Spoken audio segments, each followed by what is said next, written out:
Idiyappam. The next day. Idiyappam.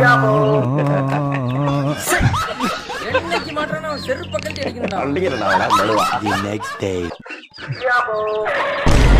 என்னண்ணே இங்க இருக்க? குளிக்கலான்னு போனேன், உன்னோட யாபம் வந்துச்சு. அதான் ஒரு இட்டு அப்படியே பாத்துட்டு போலான்னு வந்தேன். ஒரு 2 இடியாப்பம் கொடுங்க. உனக்கு இல்லாதானே வானே. எப்படிண்ணே வியாபாரம் எப்படிண்ணே போகுது? எங்கனே ஒருத்தனும் வாங்க மாட்டானே. இடியாப்பம் சொல்லி எந்திக்கிறக்குள்ள 8 கிலோமீட்டர் தாண்டி ஓடிடுறா. அப்படியே நமக்கு அவசரம் புத்தி. வண்டியில பெட்ரோல் போட்டா அவன் சௌரியத்துக்கு ஓட்ட கூட 2 இடியாப்பம் கொடு.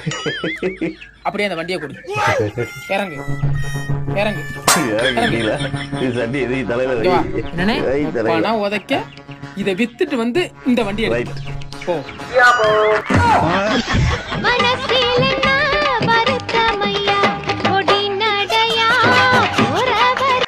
என்னம்மா நீங்க இப்படி பண்றீங்களாமா?